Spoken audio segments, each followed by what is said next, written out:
frontier. This is Football Daft with Stephen Purden, midfield dynamo and average actor, Chris Toll, target man, suspicious character, and With the top end of Stevenson, Grado!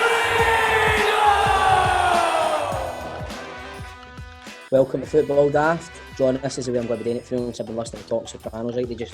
They're so chilled and they just start pure cool, man. So, To be fair though, Stephen, you're not in the fucking Sopranos, so but just do it normally, please. And it's in the intro, so shut the fuck up. Welcome to Football Daft, the daftest Scottish football podcast around. My name's Stephen Purden. Let's welcome the team, man.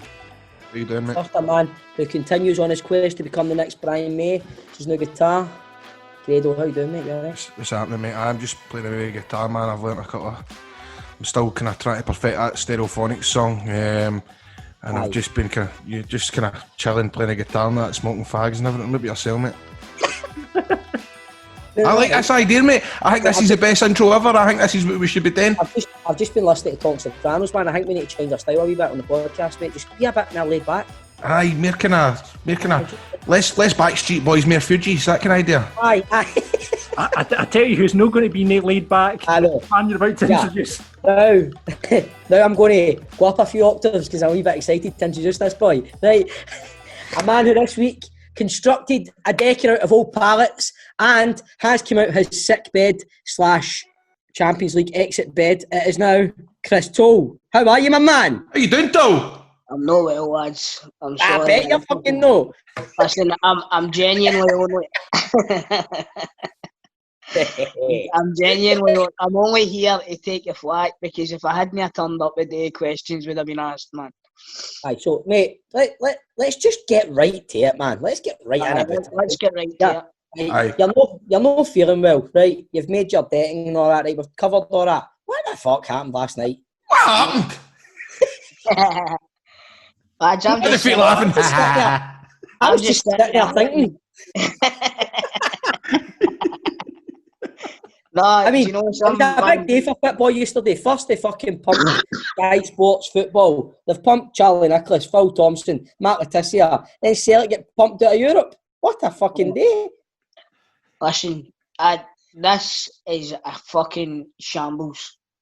Now, yous two lads, and John, you as well, yous will back me up. See the minute that team was announced, what did that say? You did, to be fair to the listeners out there. We've got a group chat. Chris Toll, seen the lineup. He came in the group chat and he says, lads, we're getting put out tonight. Fair play, you did say that, mate. It was an absolute fucking certainty. See when you've got two strikers sitting on the bench and a fucking midfielder up front. It's like fucking Craig Levein. It's like Craig Levein shit. Remember he fucking never played any Barcelona strikers for Scotland that day? Aye. Honest to God. And then we go out today and we buy a fucking Motherwell player. Is he going to play just half Christie up front? Listen, see Ryan Christie, get him on the first bus to fuck. I'm telling you. The lot of them, man, they're a bunch of fucking... There's no man of them played for that jersey last night. But Toll, I'm just going to cut you off. Sorry, I know you're ranting, but you've just buried Neil Lennon for his tactics. Now you're going to... The players, what one is it? Is it the players, the manager, is it both? No, it's both because right. Neil Lennon's come out and he's not played a Yeti and he's not played Kamara, right? Which immediately tells me... It was a Yeti? That's what I'm laughing at. Andy Walker was on Sky Sports. That's all right, mate. Somebody a Yeti on the bench. Is that not against health and safety having a Yeti on the bench? He's like, I mean, he's went with Christie up front, and obviously he's got a Yeti on the bench, and he doesn't trust. It's not that he doesn't. I wouldn't trust a Yeti on the pitch, right enough. But no, it's not that he doesn't trust him. He's no fit. Right, it's staring out. What about Kamara? That's the one. He clearly doesn't trust Kamara. Right?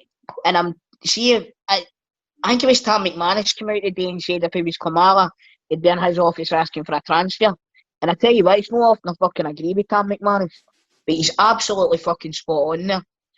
Mm-hmm. Lennon carries the can for this one, but the players that he puts out should be able to beat that team last night. So, I'm confident that I could get a team together that could beat that fucking team last night. What players want to leave, do you think? I've seen Lennon on his interview saying there's players in the dressing room that don't want to be here and it's annoying me. Who do you think? Right, well, I'll tell you what, Stevie. See if the players, if players have told him and he knows that these players don't want to be there, why is he fucking playing them? That's a fair point. I don't know. Maybe Kamara's one of them. Maybe that's why he didn't play him. Well, maybe you might be right, maybe, but I don't know.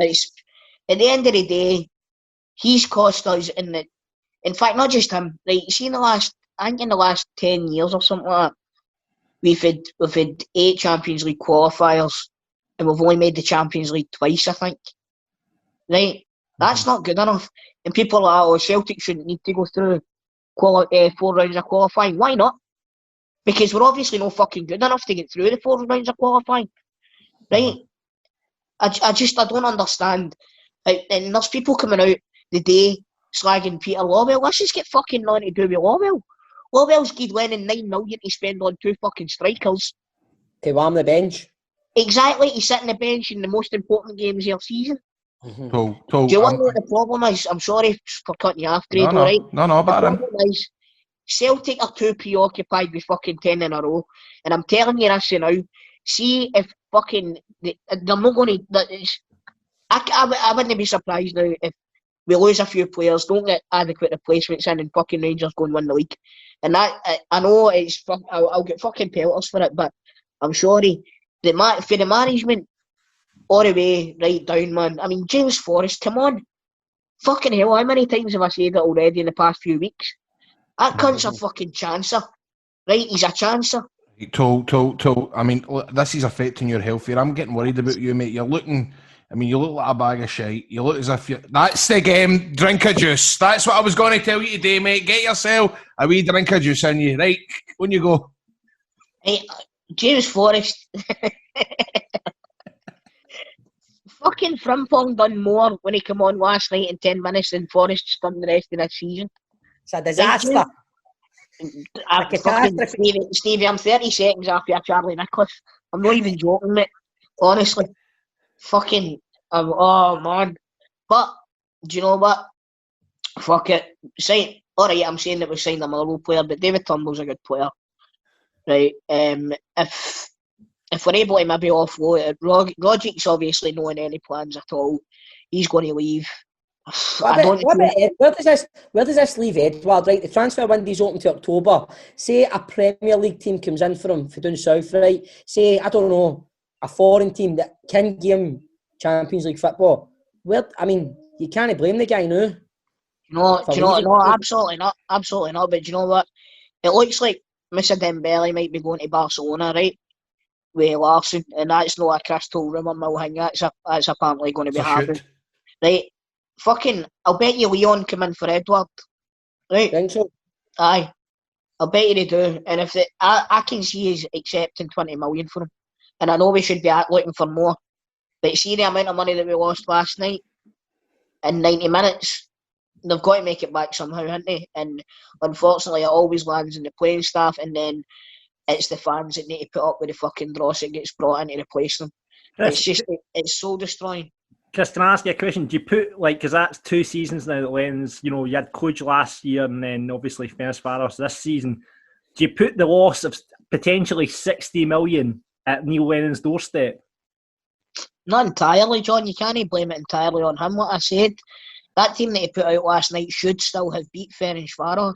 Stop laughing, you pricks, right? But, lads, I'm going to need a boost, man. I'm fucked. Hey, whoa. Tool, come on. We've got this big interview with Marco Negri today. Come on. Surely an interview with Marco Negri, that's...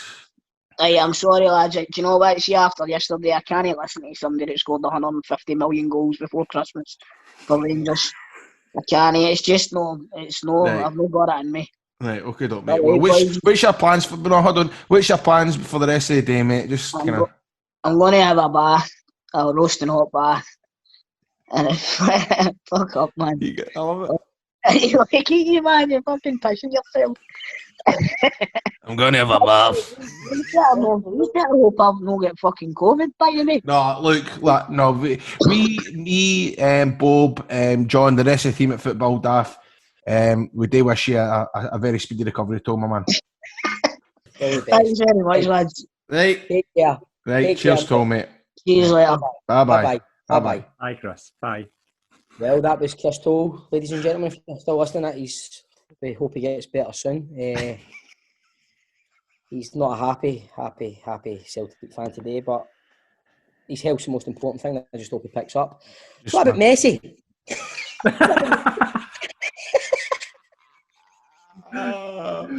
That's brilliant, man. No, that was cool. Anyway, Messi, what do you think of it? I don't know, mate. I mean, Arsenal ran him out of town. Could he oust Brandon Barker for the team? I don't know. Do you know what I mean? It is really interesting, man. It's funny, man, because I'm a dafty, man.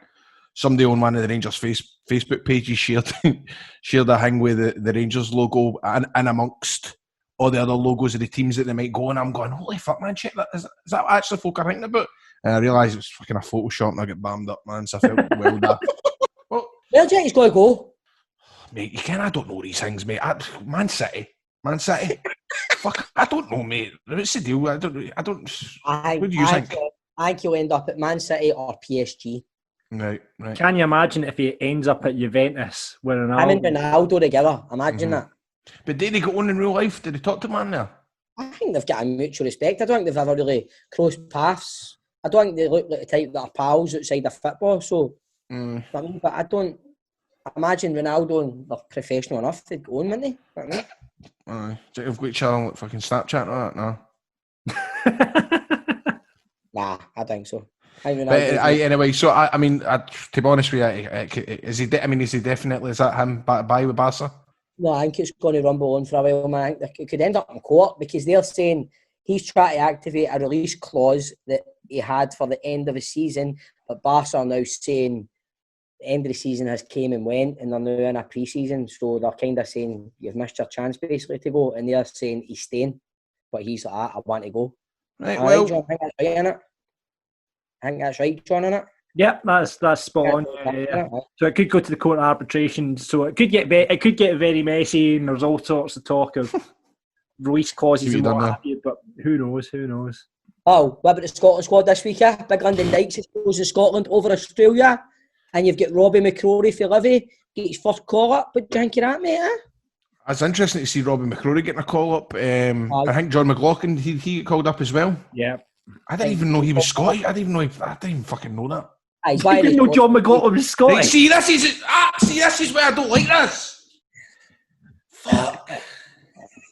John McLaughlin. What did you think he was? Brazilian. He's got an English accent. He's got an English accent, but he's to be honest with you, I feel bad, man. But see, international football, I get pissed off when it comes out. I just can't get in it. I wish I could get in it. It puts me in a bad mood, and the way I treat an international break with the old football calendar now is I just turn around and go out to the missus. You want to do something this weekend? Aye, that's. I think a lot of people feel like that now because Scotland have just let you down so many times, and you sit and you watch a Scotland game and you just go. I mean, it's the same with your club side, though, saying that, but I mean, Scotland, it just breaks your heart even more. But it's interesting. You know what's excited me a wee bit? Lyndon Dykes.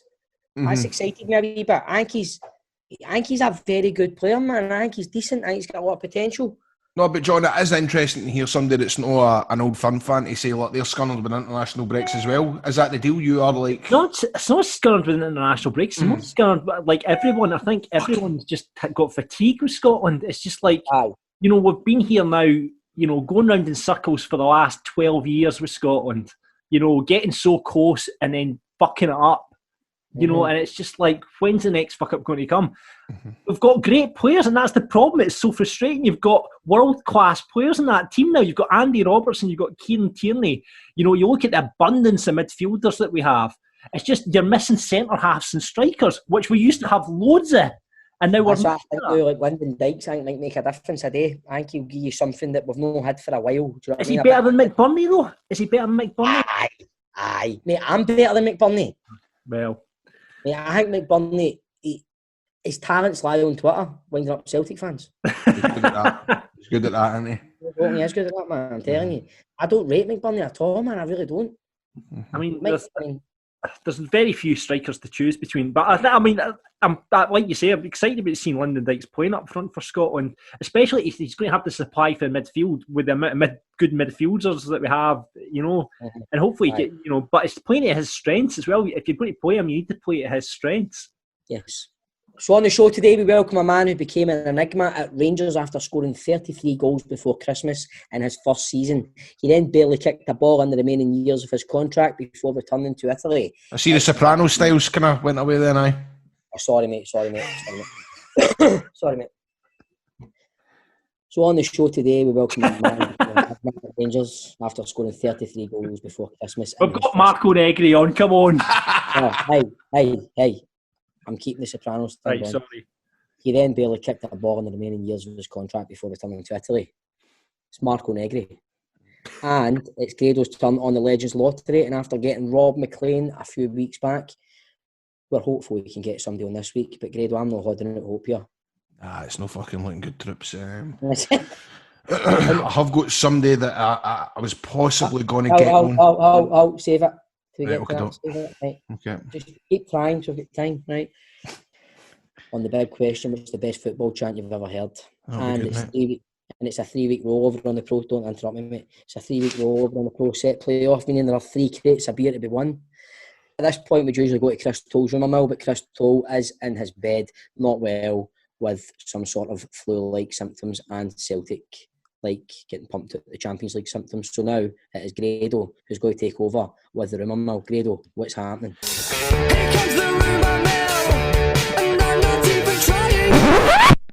Right, well, since we heard the very sad news yesterday that Charlie Nicholas has been released via Sky Sports News contract, I'm going to read the following rumours in the style of Charlie Nicholas. So I was sitting there thinking to myself, when Everton, Leicester, Southampton, Leeds United sent scouts to Tannadice on Saturday, they were sitting there watching Lewis Nelson play against Celtic. United have also sat there and handed a trial to 19-year-old former Rochdale midfielder Florent Hote. What do you think of that then, Bob, as you're sitting there? Think to yourself? Well, I'm just kind of sitting there thinking to myself, there's a lot of big clubs looking at a lot of Scottish defenders. And I just think to myself, it's a good thing. Mm-hmm. Chris Ayer was sitting there thinking to himself when he found out that Liverpool are looking for him to replace Lovren with him. So, what do you think about that? Well, I mean, that would be a good move for Ayer. And obviously, if he went from Celtic to Liverpool, he's got to be sitting there thinking to himself, went to a big team, just won the Champions League. So he'd be sitting there thinking to himself, it's a good move for him. Well, Ryan Kent's got to be sitting there thinking to himself, should I go to Leeds United? Because there's rumours that Leeds United have put in another bid in the region of £14 million. The player, however, is believed to be keen to sit and stay at Rangers. Aye, well, I mean, again, if I'm Ryan Kent and I'm sitting there and I'm thinking to myself, it's a big season, I'm content. I believe his other half is in Scotland. So, again, you've got to be sitting thinking to yourself, I'm happy here. Now, listen to this. Aaron Hickey's got to be sitting there thinking to himself, what the fuck? When he was meant to be heading to Bayern Munich, but now it seems a move to Italy could be on the cards as Bologna have offered him a deal. Celtic are also sitting there showing a wee bit of interest in Aaron Hickey, as they've dropped interest in New Zealand centre-half Tommy Smith after failing to agree terms. See, if I'm Aaron Hickey, I'm sitting there and I'm thinking to myself, Bayern Munich to Bologna. I'm like, what's happened there? I'm sitting thinking to myself, I'm going to the Champions of Europe, but now I'm going to Bologna. So I'd be sitting there thinking to myself, Celtic are interested. I am going to Parkhead. Marco Negri, the guest on the show, will be sitting there watching the Italian Sky Sports News. Is Empoli are looking to secure former Hibs and Celtic midfielder Liam Henderson on a permanent deal? Aye, I mean, I'm constantly sitting there thinking to myself, Liam Henderson's doing a good job in it now, so if I'm him, I'm thinking to myself, it makes sense to make a move permanent. Yeah. Mm-hmm. Aye. And Shane Duffy's move to Parkhead has been put on pause as David Turnbull was sitting there when he got the phone call for Celtic again, and he's joined Celtic in a £3 million deal from Motherwell. Brighton are wanting a 2 to 3 million loan fee plus Celtic to pay Duffy's wages in full. So it doesn't look as if Rod Stewart's dream is going to be secured anytime soon. What do you think about that, mate? No, I mean, especially, was it 2 weeks ago with Keith Laszlo on the show? and he was talking about David Turnbull. So I've been sitting there thinking to myself, that's a good signing for Celtic. The way people talk about him, and he's an attacking midfielder, he's got a lot of ability. So again, man, I was just sitting there thinking to myself, it's a good signing for Celtic. But with Shane Duffy, I don't know. I mean, he's got to be sitting there thinking to himself, I want this move. But I'm sitting there and I'm thinking to myself, I'm not sure if it's going to happen. Aye. I mean, Lasley certainly did sit there and he was sitting there and talking about how good that David Turnbull was. He'll be sitting there thinking to himself, by Christ, we've lost a good player in David Turnbull. But anyway, remember, if you've got any rumours and you're sitting there and you want to get in touch with the show, and you're thinking to yourself, how do you get in touch? Well, it's at Football Daft on Twitter, Football Daft Podcast on Instagram. And if you're sitting there thinking to yourself, how do I get them on Facebook? It's Football Daft. God bless you, Charlie. God bless you, Charlie boy. Football Daft with G4 Claims. Been involved in a road traffic accident? Call them now on 01698 767 172. Like, so this week, Grado, I don't know, you might have got what I got. There was a wee WhatsApp story doing the rounds in the group chats. It was Morelos had a wee accident in his motor vehicle, crashed into Arfield's car. Mm-hmm. A few Rangers players went mental. Yep, his Lamborghini was used as a fucking weapon against other motors. We've obviously heard the news, and the first thing that we, as Football Daft, the podcast, think about when we hear when somebody runs into a bit of bother with their vehicle and they are looking for some help, they are looking for like vehicle replacement, then Alfredo Morelos should go to G4 Claims. Yes. G4 Claims, all right? G4 Claims sponsor the show, and we think they're brilliant. And we really think that Tavernier, who was apparently dealing with all the insurance at Murray Park, Tavernier would get one with Nicole and all the team doing there absolutely no bother. Because if you've been in a road traffic accident and you're not at fault, G4 Claims can make it easy for you. They can provide you with complete accident management support you require. So you can cut out the middleman, you can cut out James Tavernier, you go straight to G4 because they're going to recover the costs from the at-fault party. They're going to sort you a like-for-like vehicle replacement, and they'll organise for your vehicle to be repaired at one of their approved body shops and returned to you back at Murray Park. So should your vehicle be deemed a write-off, they're going to recover the pre-accident value for your car, write you a big fat cheque for it, and best of all, it won't cost you a penny as they'll charge the at-fault insurance direct. G4 Claims, they don't cold call you, they don't buy data. And once I process your claim, your insurance will remain unscathed. So if you've been in a road traffic accident, or in our case, we know somebody that has this week, get on to G4 Claims on 01698 767 172. That's 01698 767 172. Get them at notatfaultclaim.com or find them on social media at G4 Claims Limited. G4 Claims, not at fault claims. Not at fault claims, made easy. The Legends Lottery on Football Daft.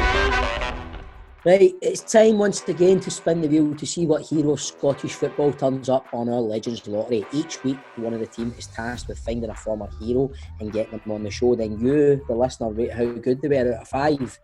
Currently at the top on 15.6 is myself.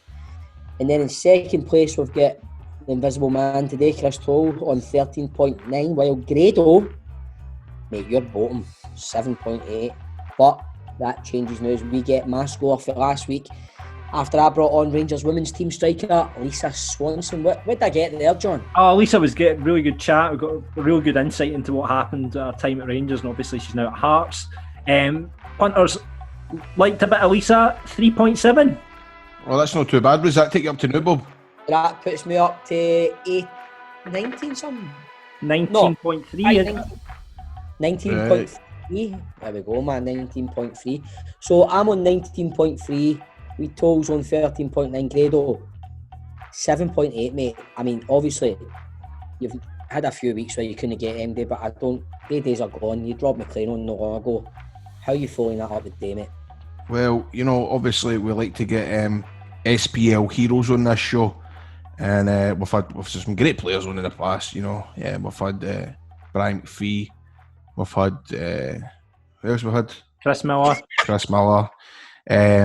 I kind of went out the Evo Dean Beeman. That's right. I kind of thought out the box a wee bit when I got Rob McLean. Obviously, he was a commentator and he still is a commentator, a great commentator. That was a great interview. That was brilliant. So this week, I've tried to. I gave up after a couple of days trying to find somebody that used to play the glorious game up here. However, I have managed to pick somebody to come on. Somebody that played a very big part of a very big Scottish tie back in, I think, 1996, 1997. He was involved at the very, very start of the game. So you obviously, in fact, actually, all my family crowded round the radio to hear this because we knew this was going to happen. Basically, on this show today, on the Legends Lottery, we've got none other than my cousin Gary, who was the mascot at the Kilmarnock v Rangers game at Rugby Park in the 90s. Fuck off. Just saying that. Your cousin Gary. Your Something like cousin. that. We've had boys on this that have won championship medals, Play of the Year awards. Right, but have they ever been a fucking mascot? That's a good point. No, we've never had a mascot. Right. Never had a mascot. What age was Gary when he was a mascot? I think he was definitely 85. still. Well, he was still at the primary school because I do remember that was so random that we all, because it wasn't on the telly but it was on the radio, and the full family came round to my bit to like listen to it as if they were going to he was going to talk. Do you know what I mean? Like, listen to see if we can hear the mascot. Bro, but anyway, your Legends Lottery is your cousin. well, so I've just I've said to him, look, I was struggling this week, and I've offered him the chance to come on Legends Lottery. He sent me this voice note. I said, because we're kind of a wee bit I'm clutching at straws, right? I'll be fair enough with that. So I've sent him a message to see if he would actually come on. This is what he said on WhatsApp. Definitely running out of ideas. He was a mascot for Kelly from 1997, January the 15th. Kelly v Rangers. Mate, I've got it if I met Gaz or something, but mate, I'll do 3 minutes or something talking about Gary Holt if you want. Hold on. He's giving us demand saying, I'll do 3 minutes. What does he think? He's a fucking nurse, mate. He's a key worker. Right, okay. I feel guilty now. But, Right, so... Where's Gary? Right, well, I don't know if he's still at the worker. Well, I'm going to give him a bell the nose, see if he wants to jump. You've not even lined him up. You're now just calling him work. You give me peace here, mate. At least I'm trying here. I'm trying to rescue this segment of the show, mate. You know what I mean? Well done, Grado. At least I've got somebody. Right, hold on. Let's see. Come on, answer. She's all witty and all witty. Maybe if he had lunch with the players before that, or, you know what I mean? We didn't meet Gaza. It was like, was he well wrapped up? You know, because it must have been cold. See what he maybe probably met Richard Goff actually. Probably shoot Richard Goff on. Fuck it, he's dinging me. Fucked. Sorry, Trips. Doesn't look as if I'm going to get Gary. So, what do you think? Trips rate that out of 5. Gary, the mascot, who was going to give us 3 minutes but ended up giving us 0, is Grado's Legends Lottery. Somehow I feel Crystal's going to stay in second place. I don't know if I catch him. I'll be fucking speaking to my Uncle Bernard about this. I'm fucking dinging me. So head to that Football Daft Pod on Twitter now and let us know what you think, guys. Bastard. Football Daft with G4 Claims. Been involved in a road traffic accident? Call them now on 01698 767 172.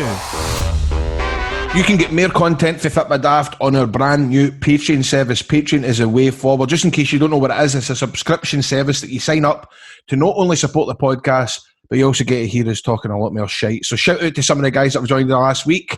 We've set up 3 tiers which you can choose for. Tier 1, it's cost £5 a month, and that's the League One. On there, you're going to get early access to the episodes, an ad-free version, a Patreon-only chat community, a full video version of the podcast. Don't worry, you'll still be able to get interviews that we do on YouTube, but for the full video version, you'll need to get signed up.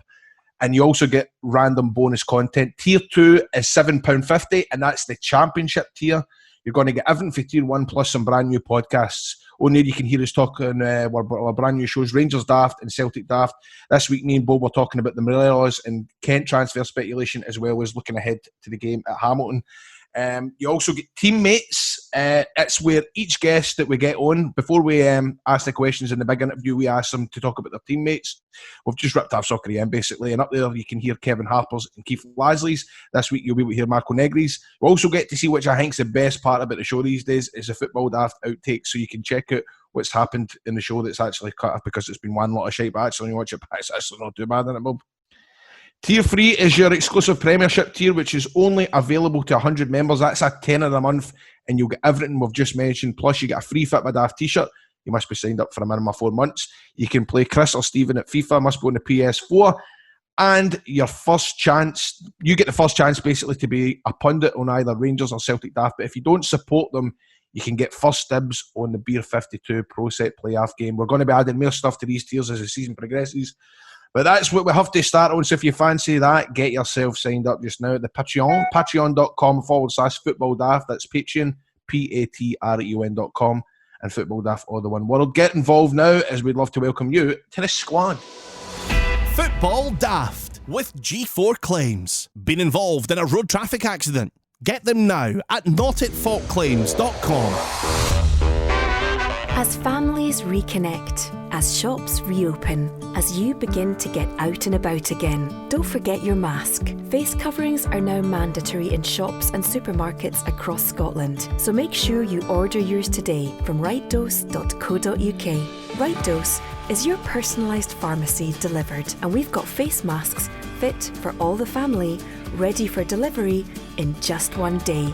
They're safe, light and comfortable from just £2 each, or get 6 for £10 with free delivery. Order now at rightdose.co.uk. Right Dose, your personalised pharmacy delivered.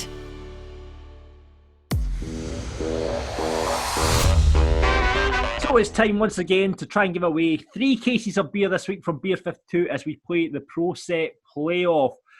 Very simple game. I have got the deck from the 91-92 season of the Pro Set cards.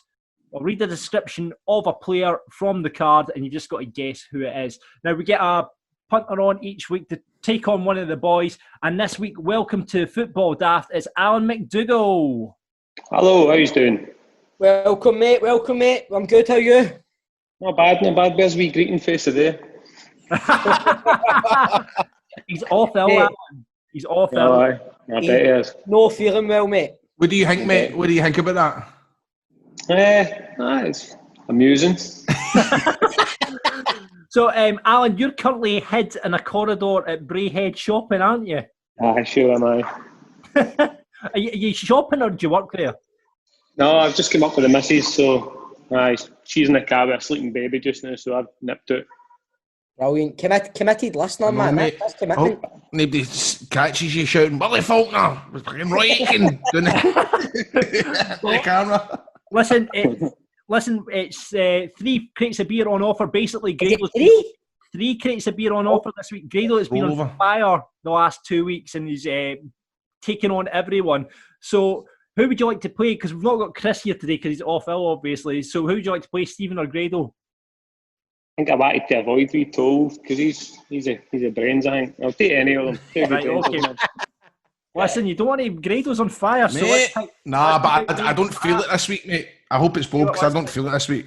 Well, just as well, it is Stephen that you're playing this week, Alan. So, like I say, the rules are very simple. I will read out the description of the player. First to buzz in gets the answer. But if you do buzz in, you don't get to continue, okay? If we get to the end of the card and you can't, you don't know who it is, we'll flip the card over so you can see the picture. Do you understand the rules? No bother. What's your buzzer going to be, Alan? I'll go with cheer up, Toll. Stephen, what's yours? Pedro Mendes. Right, okay, no problem. First player to come out of the pack, here we go. This player was an eve of season signing from the Dutch second division club BVV Den Bosch for a bargain 40,000. He has the ideal physique for a goalkeeper and likes to dominate his penalty area. Pedro Mendes. Stephen. Is it Theo Snelders? It's not. What? He was not first choice at the start of the season, but he's forced himself into the first team at the expense of Alan Main. Dundee United goalkeeper from the 91-92 season. Alan, you got? Do you want me? I got it. Just all. Right, go. It's got to be Steve Dykstra. It's not Sieb Dijkstra. Nah. Guido van de Kamp. Oh! There we go. Fuck. We'll move I'd on. have said Steve Dykstra, no, even though I thought he signed later on, but I would have probably said that as well, mate. Right, this is going to be a quick one, I think. Here, boys, you are both Rangers men, so here's the player that plays for Rangers. This player made just 2 league appearances following his 1.5 million move from Dynamo Kiev last season. Pedro Mendes. Stephen. Oleg Kuznetsov. The other one, go on. Oleg Kuznetsov, 1-0 to you, my friend. Next player from Motherwell. This player is now in his 6th season as a Motherwell player. He progressed into the league football via Buckhaven Hibs with East Fife, making his debut as a teenager in 1979. He played in England with Stoke City for 2 seasons until 1982, then signed for Partick Thistle, but did not make an appearance. He played with East Fife until 1986 and has a keen eye for goal. I'll give you an extra clue. He scored in the Scottish Cup final. Can't think, man. For Motherwell. Get nothing. You got nothing. I'll flip the card over. That's the player. Tommy Coyne, where's Doe? No. No. Stephen, got a guess at that? No Tommy Coyne. It's Give up. yes. Stevie Kirk. He was meant to be on the show a couple of weeks For ago. fuck's sake. Fuck. There we go. Here we go. Next player. This is for the win, Stephen. You've got to try and get level, Alan. This player signed for Aberdeen in 1989 from Dutch giant PSV Eindhoven for £650,000, a club record fee. He immediately forged a dangerous partnership with Charlie Nicholas. He is quick, nimble, forward with a strong left foot. Missed just 1 league match last season and was top scorer with 14 goals. He represented Holland in Italia 1990. Dutch striker, plays for Aberdeen, 91-92 season. Oh, man. Betty Toll sitting there going like that. I ken this. I'll flip the card so you can see it. That's not going to help, is it? It's not helping. No, man. Come on, boys. This is poor. This is poor. Hans Heelhouse. Oh, big hands. Look at Grado, would you have got that? Of course I would. Fuck me, man. I'm sitting here ready. I'm playing now. All right, here we go. Let's see if we can get it off the board here, Alan. This player joined Motherwell in 1986 from Pollock Juniors and was top scorer at Fir Park last season with 14 Premier League goals from only 26 starting appearances, a marked improvement on the previous season when he managed just 5. His main attributes are his strength and speed off the park. Motherwell striker, 91-92, and it's not Stevie Kirk. That's Pedro cool. Mendes. Stephen, Is it Tommy Coyne? it's not Tommy Coyne. He was at Celtic in the 91-92 season. Do you want to have a guess at this, Alan? I guess Tommy Johnson, but it's definitely not Tommy Johnson. Do you early. earn it? Fucking hell, man. Here we go. I'm just going to go to the Rangers cards because you guys are right at this. Right, okay. In fact, I'll go to this one first. Let's see if you can get this one. You should. Alan McCoist. This player progressed into league football via Newton Grange Star with Berwick Rangers, playing 2 seasons for the Shielfield Park outfit, appearing 41 times and scoring 14 goals. He then moved into the Football League and played for Swansea City. In season 89-90, he is now enjoying his 2nd season in Falkirk colours. Holy shit, Stephen. Pedro Mendes. Yes. Kevin McAllister. Holy fuck. He was on... Alan, he was on the show last week. Bristol. Yeah. What was John it? Hughes.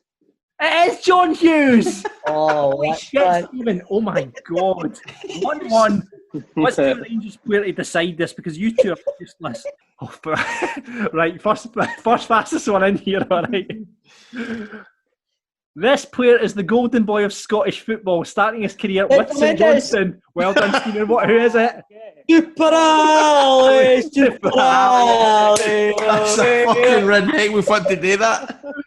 Jesus Christ. Well, that's Don't bother with this. Hey, is Brayhead still open?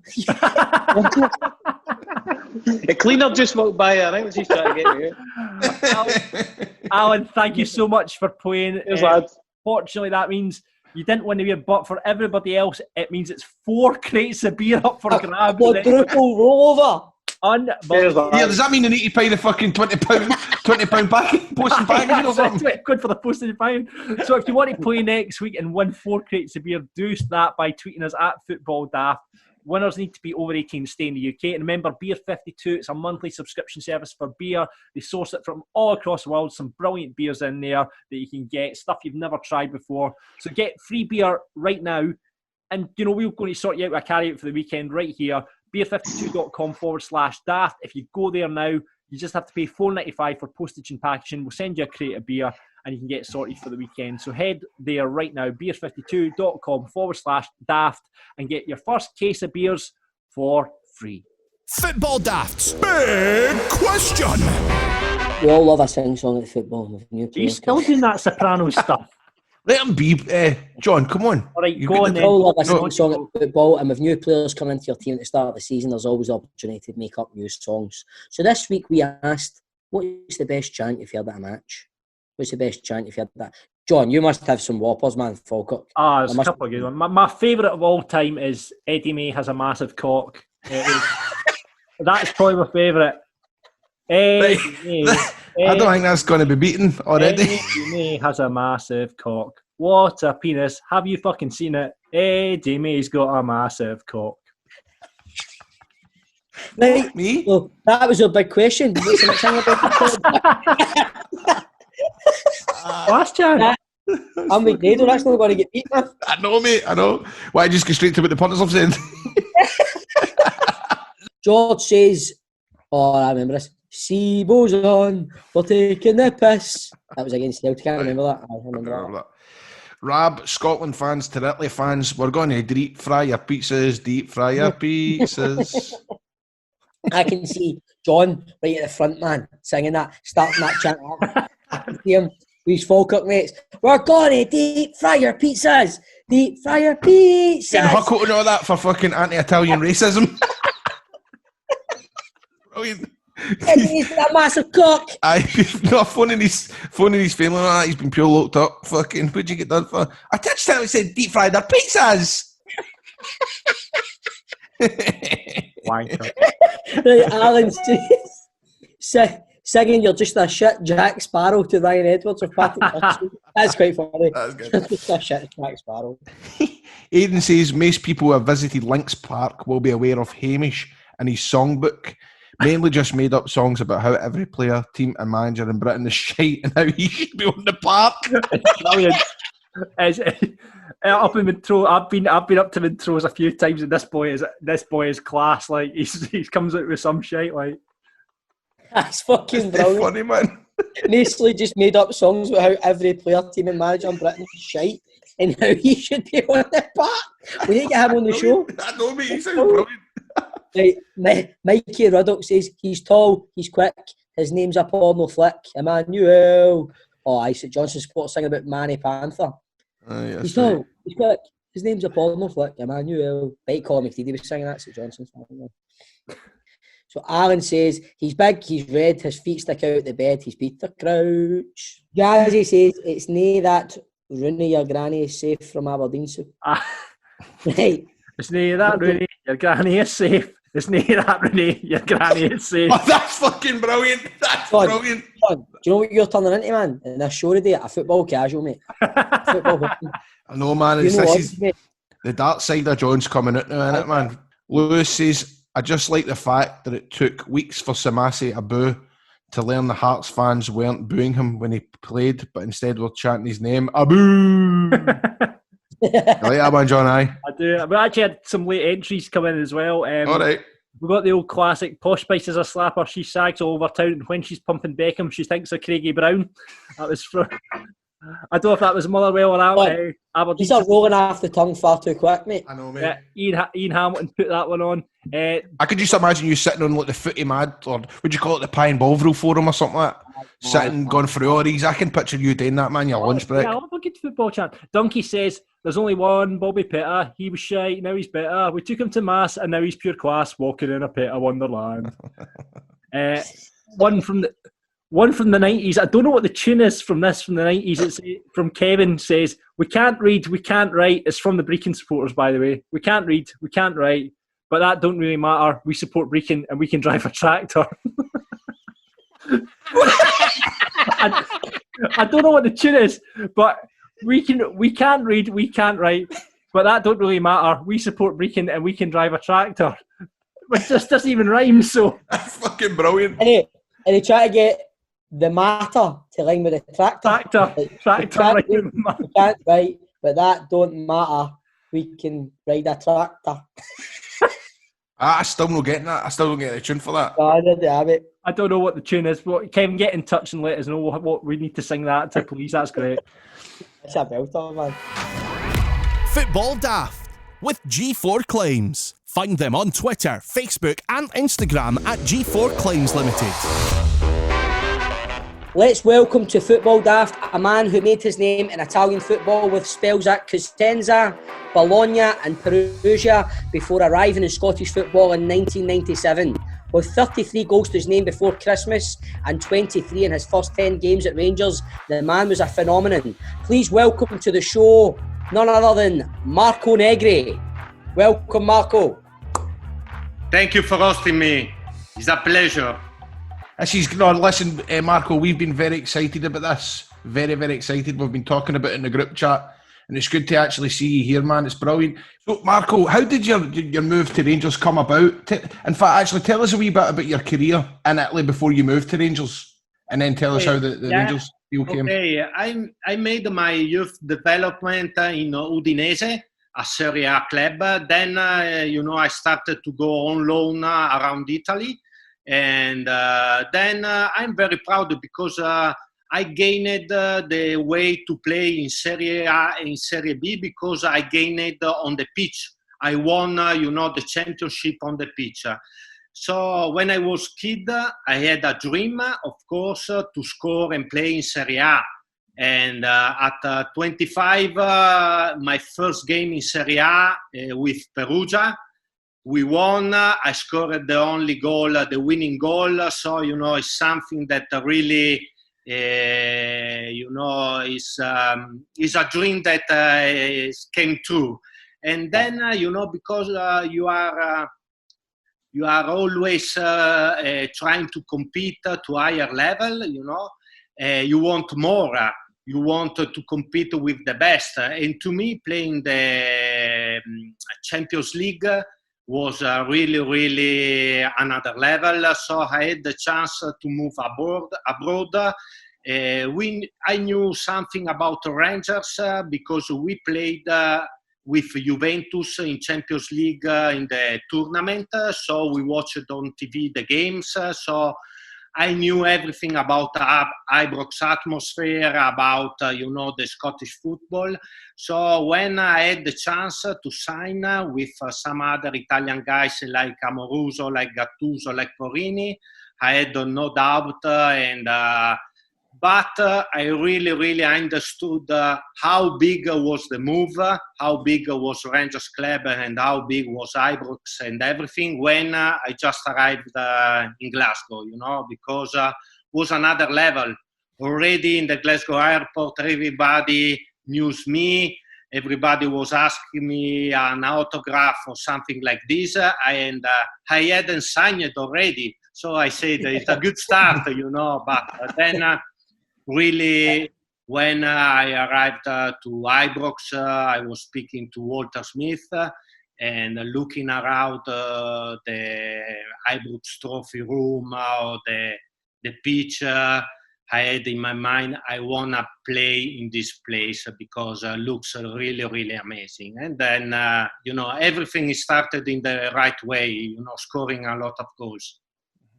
I mean, your record when you came to Rangers, like when you started the first half of the season, it was phenomenal. Like, I don't think anybody had ever seen anything like that before. Marco, was there any secret to it? Was it the way did you enjoy Glasgow that much? Did you just settle down right away? Did Walter Smith do anything in training with you? Was it any secret to it? Well, two secrets, I think. One is self-confidence, because I was scoring in Italy a lot of goals. You know, Serie A at the time was the best league in the world, with a lot of golden boots, a lot of Ballon d'Or playing in the Serie A. So the confidence to be a good player, to have the chance to score in a pitch was very, very high. And then the second secret is that playing with Gaza and Laudrup, you know that if you are around the box, something really good can happen, you know, in every minute. So I was lucky to play with guys like Durant, Gaza and Laudrup, that was perfect to assist a penalty box player like me. Marco, it's amazing because you were just firing in goals constantly. And I think one of the games that stands out for me is the game against Dundee United when you scored 5 goals. To me that day, everybody was just blown away. Talk about the memories you've got for that day, banging in five of them. Wow, it's a really, really nice story, because we played before against Gothenburg in Sweden for the Champions League, and I had a really, really bad game. So Archie Knox and Walter Smith, you know, was hungry about me and my game. So I was trying for a revenge on the pitch. So after 15, 20 minutes, my game was not so good. So Archie Knox was on the bench just screaming at me, "Run, fucking Italian, run, run." So I was really, really upset. Then, you know, something strange in football can happen in just 10 minutes. I scored a hat-trick in 10 minutes. And then it was my perfect game, because I was sure about my ability. I was sure about my way to play around the penalty box. And I had the chance in that game to show, you know, that if I had some good balls around the box, I could score. So it was really, really my perfect game. You always dream to score a lot of goals, but believe me, 5 was out of my mind, you know, and it was like playing a 7-a-side game, you know, when you got a ball and you score. So, but still a special game to me. I think it was the perfect game, because I was just scoring a header, nice volley, lob goal, first touch goal inside the box, outside the box. So, and then was also the perfect game, because I think that game let me open the eyes of all the supporters, fan about this new Italian player. Mm-hmm. Did any of the Scottish boys in the team at that point, did any of them in particular take you under their wing or anything, Marco, that helped you settle in a bit better and stuff? Well, everybody was absolutely fantastic to me, because, you know, there was at the time, there were a big number of Scottish players that won, you know, the famous 9 in a row. Mm-hmm. And the secret about that team was the group, you know, the solid group. When you got solid group with character different, but unity, like Ali, like Ian, like Gorham, like Gaza, Laudrup and Richard Goff, you know, it's easier for another player to come in, understand the laws of the dressing room, understand how things are about in the dressing room. So it was very, very easy to me. Of course, Gaza, that could speak Italian, because you were playing in Lazio, you know, helped my relationship with him, and inside the pitch, but of course also outside the pitch. And when you know, you got the attention of some big character like Gaza, you know, make you feel either special. Marco, what was, because obviously you joined that Rangers team, and you said it was obviously the 9 in a row team, and they had, you know, a big reputation for having a good social life and days off. Was that ever introduced to you? How was your social life playing for Rangers? How was your typical week with the Rangers? Well, I remember my first week because we used to training just in the morning, you know.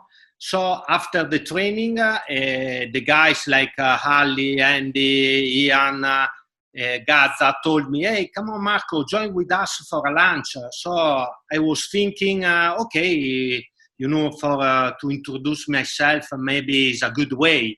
So we were at lunch in the city center, and we started with big beers, you know, big pints everywhere, you know. So we started just to start drinking, and it was a little bit too much to me. So I asked to Gaza, "Hey Gaza, can we also eat something so we can full the stomach and maybe it's better to me?" And Gaza was just laughing at me. No, Marco, don't eat anything. If you eat, you vomit at the end." So I told to myself, maybe it's too much to me, you know. We can introduce myself a little bit slowly, you know, to this guy. But it was just part of this magnificent and great group of players and lads. Remember that you can't win 9 in a row or trophy if you haven't got good characters in a team and good group. You can win maybe 1 trophy, but you don't win 9 in a row, you know. So it's that kind of team was really special. It was when we were at the Legends game back in Ibrox a while ago. Archie Knox talked about the Scottish boys and stuff. He told us a story, and he said when you signed, he had a word with you and told you to start maybe trying to close down the fullbacks. Yeah. And then you says to him, "Archie, have you watched me play football?" And Archie said, "Yes, I watched you." And you said, "Well, you know I don't do that." Yeah. And Archie says, is that right? I'll go and get Walter. So what was it like being on the receiving end of stuff from Walter? Was it quite tough? No, you know, this is absolutely the truth, because after this game, this Göteborg game against Champions League, happened this kind of thing, because Archie Knox was mad to me, really mad, because you know, in Italy you got assistant coach, you know, but they are you know, polite. They try to explain to you the tactics and everything. Archie Knox was just screaming, speaking around, farting, you know, was something special, but he was a football man, football-wise, really clever man. So I had just to tell him the truth, you know, because I was a penalty box player in Italy. You know, if you buy a player, it's fine that you adapt the player to the new league, but you can't change completely a player. You understand what I mean? So I told him, okay, I can try to do some more run on the back to help the midfielders. But if you want another player or another way to play, just play with another player. And that was in the middle of the park in the game against Dundee United, because after 20 minutes he was screaming, "Fuck Italian, run, you need to run." So I was back to him, just tell him, "Hey, you can sub me, you know, put another player, you know." and then, you know, but then, you know, in football at the end, something magic can happen. I scored 3 goals in 15 minutes, and half time, Archie Knox was around me. Well done, Marco. You're my top player, but it's part of the game, you know. Superb, man. That's brilliant. What did when you came to Rangers, what were you told about the Old Firm game? Everybody can talk to you and tell you something about the Old Firm, but you must try to understand the special feeling of the Old Firm. I remember really the Old Firm that was special because at the time, before the game, was a really nice atmosphere in the dressing room. You know, Ali was telling something nice. that I couldn't understand, or everybody was laughing, but I couldn't understand. Ian Durant was around the dressing room just doing some funny things. But before the old firm, I understood that it was a special game because there was a different atmosphere. Everybody was quiet. Everybody was really, really focused 100% on the game because you know that it's not a game, but it's the game. It's a game that you play not for the club, not for the 3 points. You play for the people. You know, you play for millions of fans, and that game means not just football-wise, but means something more for a lot of people. So you understand that 90 minutes can change and can affect your career in a positive way, but also in a negative way. So you don't want a mess, you know, in that 90 minutes. So, Marco, we obviously need to touch on your injury. Now, obviously, there's been rumours circulating for years. There's always myths, and you hear wee stories about what actually happened. But, Marco, what did actually happen with your injury? Well, happened the most bizarre injury in Scottish football, you know, because I heard some funny story. I heard other not so funny story, but the truth is that was a day off because Wednesday usually was a day off for Rangers club. But in Italy, we used to training every day. And in the middle of the week, we train twice, in the morning and the afternoon. So I decided to training also during the day off. And I was just training alone in a park. I was doing some gym, but it was boring. So I decided to go to playing squash at the Living Well in the city centre of Glasgow with Sergio Porini because really, I was thinking that squash was the perfect training for a striker, you know, was like a penalty box area, a lot of reflex, a lot of short run, and I love playing tennis. So I said, okay, we can go there so we can have some fun and have some fit.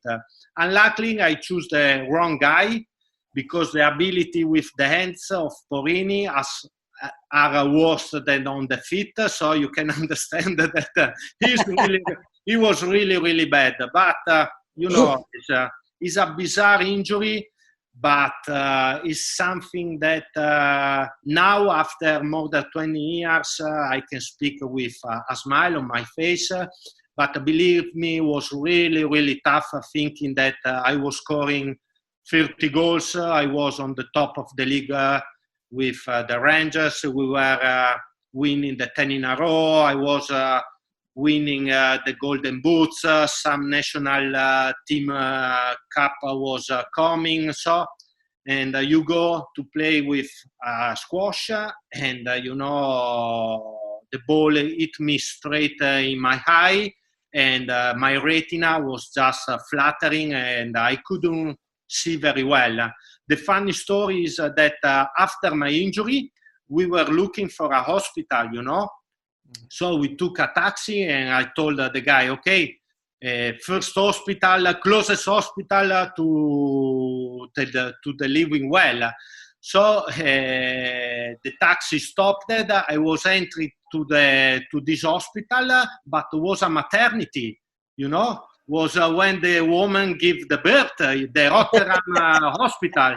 So the lady on the hall told me, hey, we can help you, you know, we can help you, because I was there with the eyes on my eye, and she couldn't understand, and she told me, hey, this is the wrong place for you. So then we reached another hospital, but the bad news was that my retina was affected. I had blood in my iris, so the problem was very, very big. And then, you know, problem started because I was 2 months and a half without the chance to training because the pressure on my eyes was very, very high. I couldn't fly home because the pressure of the cabin of the plane was dangerous. was a tough time, at the time. And then if you are a footballer, you are expecting an injury like a ACL, like I don't know, the back, the shoulder. But believe me, a ball in a eye in your first squash game. Oh, was your first? Yeah. Was your first squash game? First and last. First and last night. No, yeah, was both. Was the first and the last. I played 2 games. One. No, the bad was that, in the glass of the court should have been a paper that you have to wear glasses to protect your eyes, was the first thing. But, it's tough to think about it, but that's life, Some positive life can happen during your time and something really bad, but you have to handle both. When you look back on it, Marco, do you think if that injury didn't happen, you would have been on to win 10 in a row? Yeah, of course. And that fucking squash ball. It is my biggest regret, really, because I knew how important was the 10 in a row.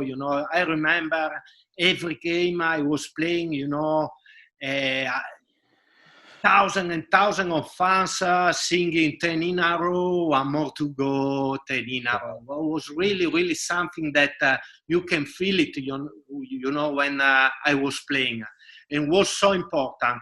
And I think, because we were on the top of the league, I was scoring almost every game, so we were starting the game 1-0 every week, and we had a great side with Gaza and Laudrup, all the whole team, and I really think my injury, the departure of Gaza to Middlesbrough in March, and Walter Smith telling the paper that he was leaving at the end of the season was something that ruined maybe that season. The atmosphere was not right. I don't know how to explain, because I really think we lost that title, but I can feel it. We were the strongest side. You understand what I mean? So it's a hard feeling, to think about it right now. It's interesting because Walter Smith was on Rangers TV last week, and he was talking about how he got sacked in the October of that year, which was something that I don't think. Well, I certainly didn't know about it. Did you know, Stephen, as well, that was a deal? Apparently, he said it before, but he was told in the October. He said it on Rangers TV last week. He said in the October he was told, look, we're going to be looking for another manager at the end of the season. No, that was the first I'd seen that as well. I didn't know that either. Aye. So you're right, Marco. There was like, obviously you must have had a hard time dealing with the squash injury, but I think there was more than just the one reason. That wasn't just the sole reason. I definitely don't think. No, I think it was a domino effect. It was like your injury, Marco, and then like you're saying, Gaza going to Middlesbrough in March. Walter Smith saying it was like the whole dynamic of the team just flipped on its side, came upside down. Yeah, absolutely. But think about it, that we lost the league, I think, about 1 point or 2 points that season. I don't think so. We were very, very close. And I think the main reason, to be fair, was Gaza, the Gaza departure, because Gaza was the sparkle. You understand? It was something that could win the game alone, and we needed at the end of the season, something that could just go on the pitch and be a genius like he was, and just winning the game, And was the main reason, I think, was Gaza. But like you said, and I agree, was a domino effect. A lot of not bad decision, but bad timing. Bad timing. It was a bad timing. That's it. But it's still the biggest regrets of my career, really, not winning the 10 in a row. What about the change in management? Obviously, with Walter Smith going and then Dick Advocaat coming in, did you have any conversations with Dick Advocaat? How did you find him? Well, it was tough, you know, it was really, really tough. Like I said before, Walter Smith to me was the best manager, man-to-man management. Dick Advocat was really, really good on the picture because he was explaining football-wise a good way to build a game. And he was tough, but after my injury, I made a lot of mistakes. So, you know, the relationship with the new coach was not growing in the right way, but I made a lot of mistakes at the time, so I take the blame about, you know, don't come back in the right way to the team. I think so. Like you're saying that you made a lot of bad decisions. When did you actually? Did it take you a good couple of years to realise? Was it after Rangers you realised you made these mistakes? Yes, because. Or did you know you were doing it at the time and you just you couldn't control yourself? No, exactly. I was a very instinctive player on the pitch and also outside the pitch. I was very young.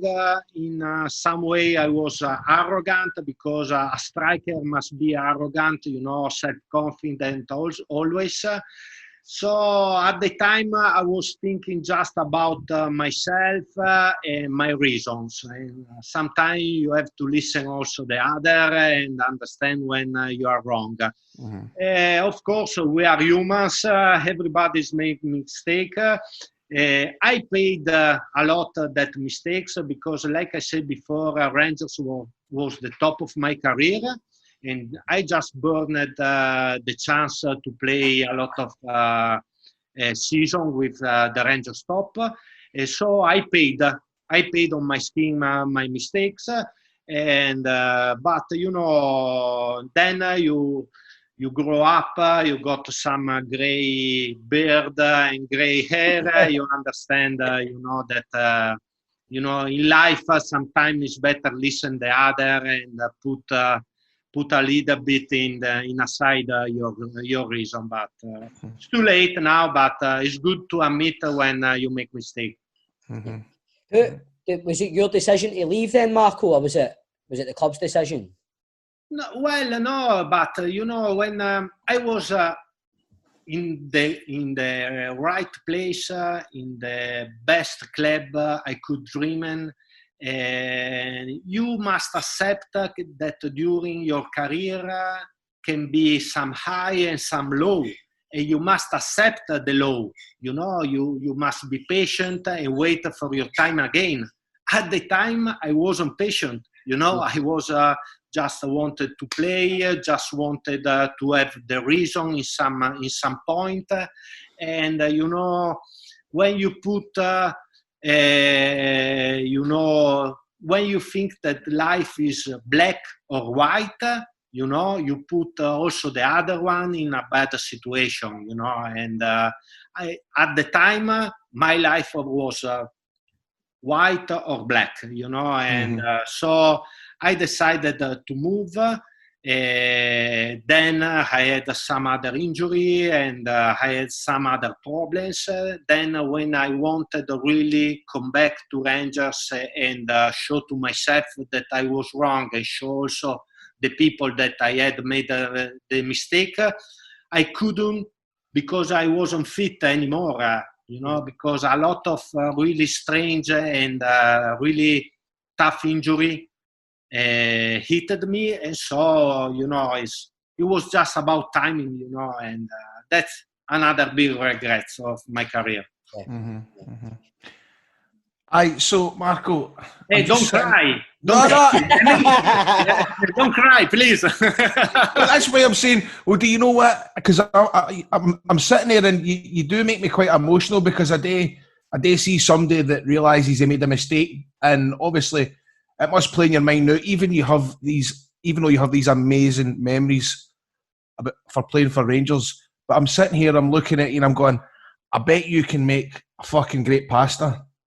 Oh yeah, you know, I'm telling you these funny things. So before a game in Italy, you used to eat some pasta and then some cake or some prosciutto, or some ham like this. But I couldn't find, especially outside the Ibrox, cooking pasta. So I tell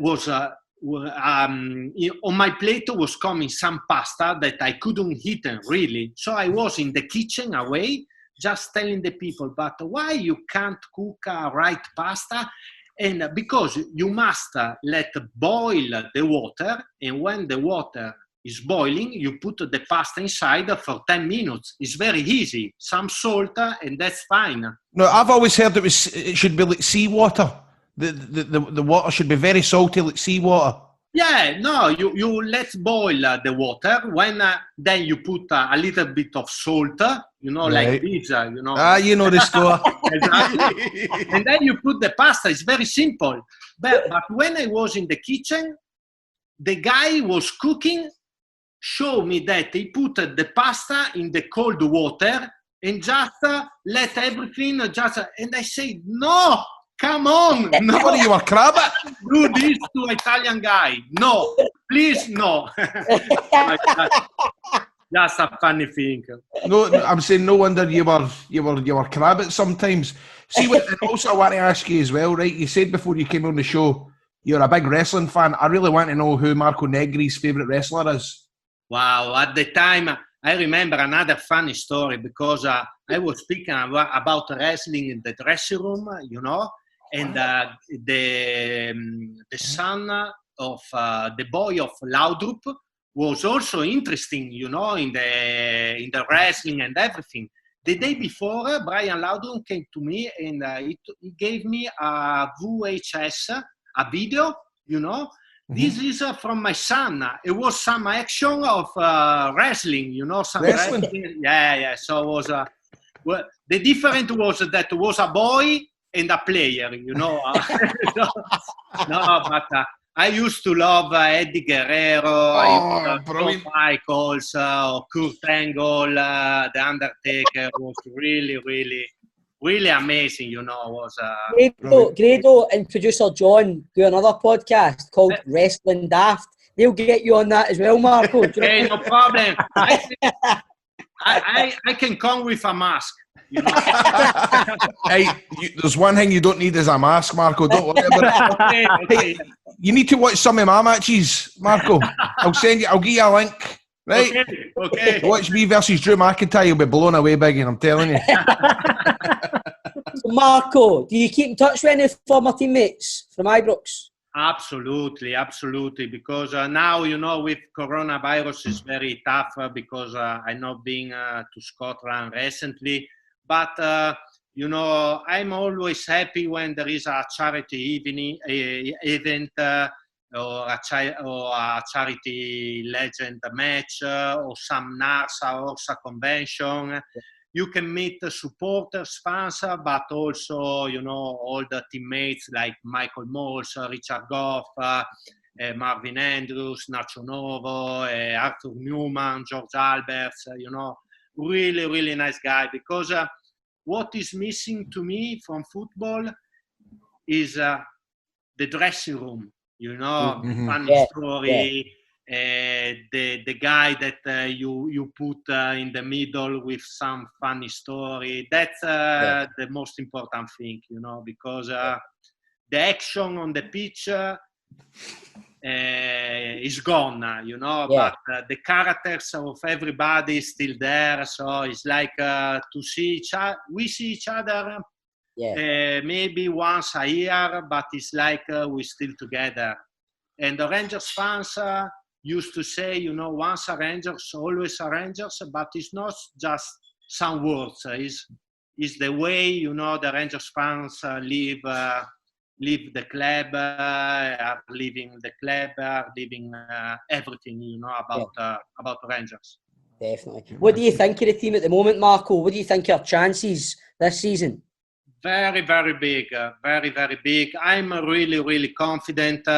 First of all, now we got a board that knows that you can build in football step by step.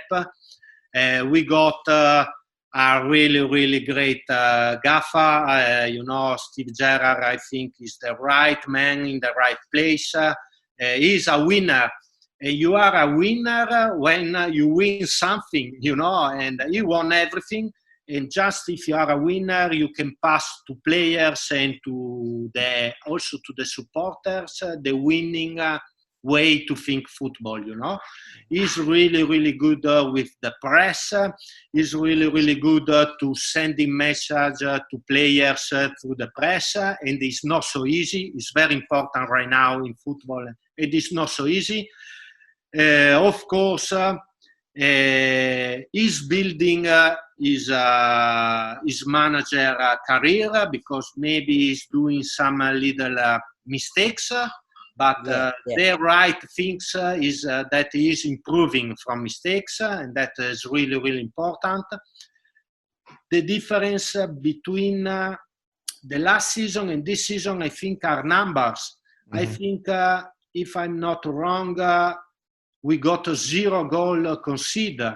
Yeah, so he pulled a record from like 1912 or something like that, 15. And that makes the difference because you can build a team, from the attacking way, or you can build in the other way, just being solid and don't conceding goal. Then something can happen, I truly think if you want to win something, you must be solid on the back. Then the individual, the player can win in the game up front, but you must be solid on the back. And we look so far in this way.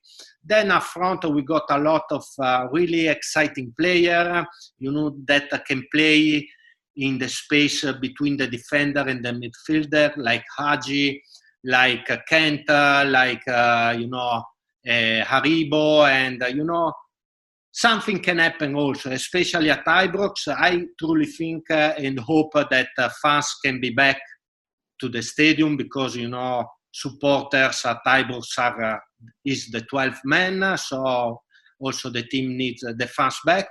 But I'm really, really confident. Then I think a lot of Rangers supporters are happy today about the results. But it's funny you say that, Marco, because usually there's another host in the show, but he's a Celtic fan and he suddenly came down with an illness and couldn't make it today. No, but a part of the results is about money, because going the Champions League means millions.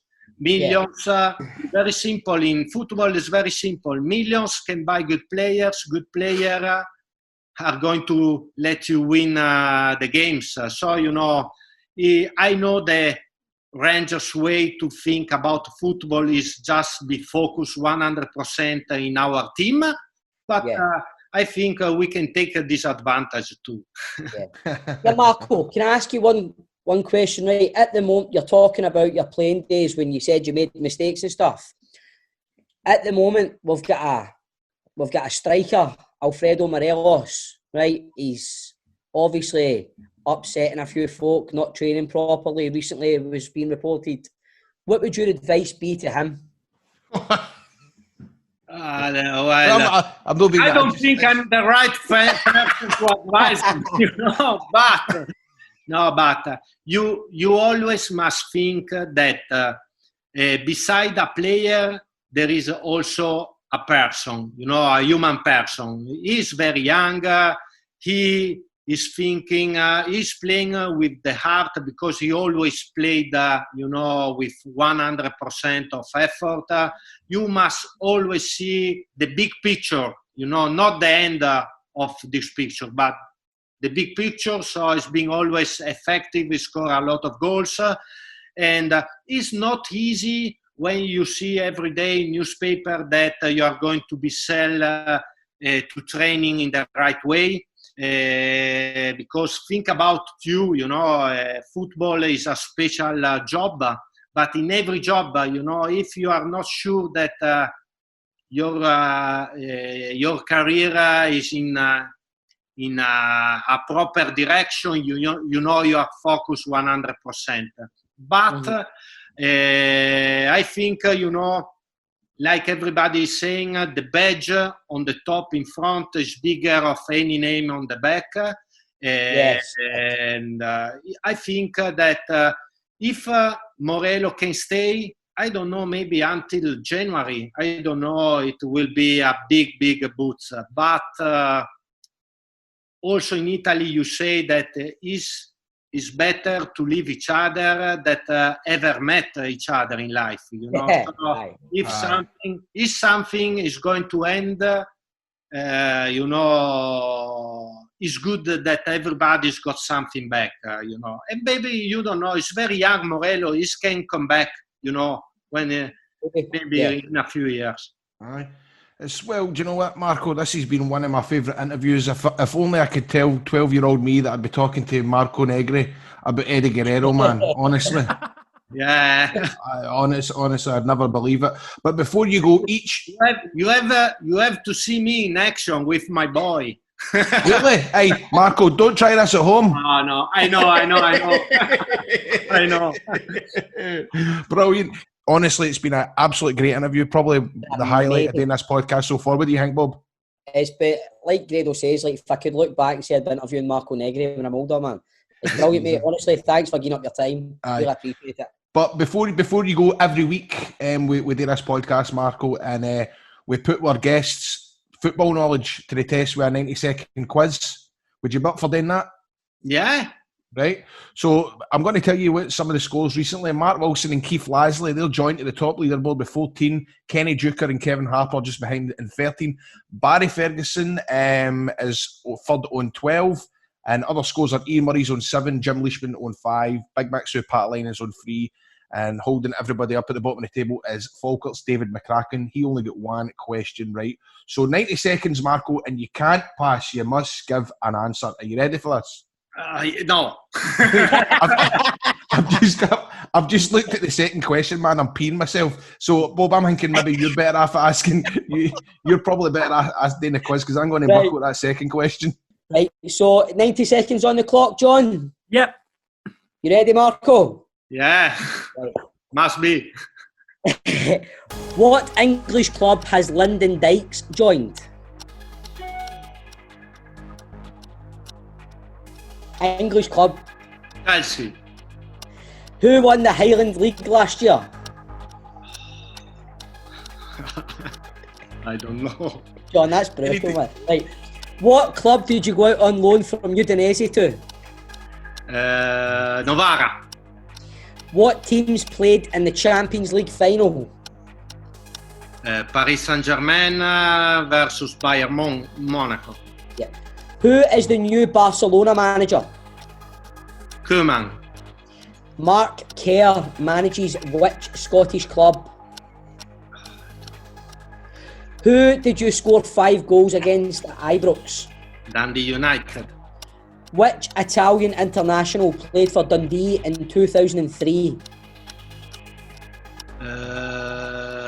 De Marchi and Biglio? No, Ravanelli. What is the name of Hearts Stadium? Midlothian. No. What English team has Thiago Silva just signed for?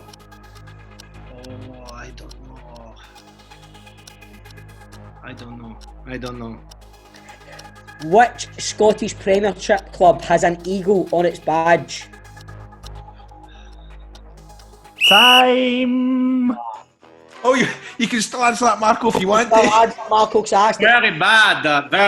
Sorry. No, honestly, don't worry about it. I must read some newspaper. I got to buy some newspaper. Right, well, honestly, you've done better than quite a lot of folk do. You have, Marco, you have. We'll go through the wrong answers. The English club that Lyndon Dykes signed for is QPR. Obviously, you know him from his time at Livingston, Marco. Okay. Brora Rangers won the Highland League this year. Can you believe you never got that, Marco? I can't believe you did. I didn't even know that, Marco.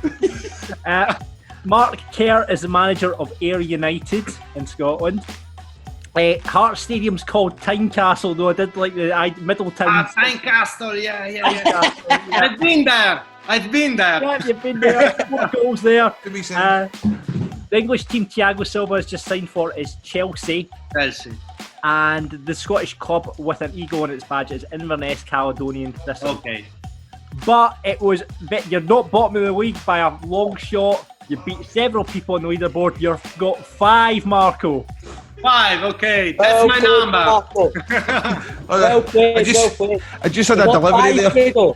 Did he get 5? Just the delivery driver came and he's like, I need to take a picture of the package. I was like, hurry up, mate, I've got fucking Marco Negri on Zoom. Marco, thanks so much for joining us, mate. Really, really appreciate it. No, really my pleasure. All the best for the rest of the season, and a big ciao to all the Rangers supporters. Really. Brilliant. Thanks very much, Marco. You're a legend. Thank you. Thank you, Marco. Ciao. Ciao. Football Daft with G4 Claims. Been involved in a road traffic accident? Get them now at notitfaultclaims.com. Another show done. We had told for what? 2 minutes? What a great 2 minutes, but what a 2 minutes, That was top entertainment. I just hope he's alright. I hope he gets through this horrible time, man. And I hope he's back next week. What about Negri? Oh, mate. Marco Negri was something else. What a guy, man. Cooler. Very cooler. What a handsome man, eh? Oh, aye. He was. Never mind. Handsome man. Knows how to make a pasta. Aye. No one I seen, no one who was getting fucking grab it with a pasta kid on, do you know what I mean? But what? He was superb. Definitely one of my favourite interviews yet, Marco Negri. But you know what? I did feel dead sorry for him when he was talking about how he's made mistakes. But again, it was good to hear him talk about giving a wee bit of advice to Morelos and stuff like that. I've no doubt that'll probably end up in the paper. you know what? They're all long negative. What check the headline will be? Like fucking. What is it? He'll say something like, aye. Moody Blue advises the Buffalo. Aye, it will be that, or fucking. Aye, Moody Blue tells Morelos to squash the bad behaviour. You know what I mean? Yeah. Another part of the show, but I mean, we had Negri, but what about your Legends Lottery, man? Aye, man, it's fucking brilliant, wasn't it? We managed to get Cousin Gary on the show by a voice. I actually think, to be honest with you, because we've never had a mascot before, I think we should keep Gary for the main part of the show one week. Because we've never had a mascot, man. So, unfortunately, we couldn't get my cousin Gary, but he's working in the key line or whatever you call it. So, I think when the day comes when we need to have your cousin Gary is the main part of the show is when this podcast will be no more.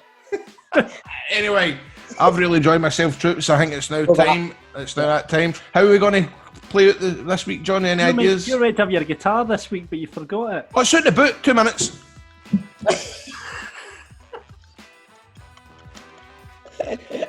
So, who's the Legends Lottery next week? Toe in it? Toe is on the Legends Lottery next week. And while Grado's away getting his guitar, remember, review and subscribe on Apple Podcasts or wherever you get your podcasts. You can get us on the social medias at Football Daft Podcast on Instagram, and search for Football Daft on Facebook. And remember, sign up to Patreon, patreon.com/Football Daft. You'll get Rangers Daft with Stephen, talking about all things Rangers, and you'll get Celtic Daft, though we haven't got it this week because Chris has been off. So, you've not got one after that European exit? We've not got Celtic Daft after that European exit, unfortunately, because Chris is ill. And Grado is back with his guitar to play us out. Grado, play us out. I have been Stephen Purden. John. I've been producer John. Eddie Me has a big coat.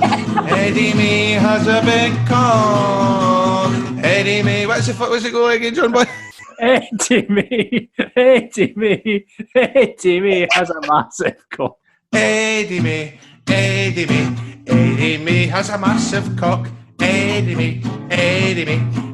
Me has a massive cock. Audio Frontier.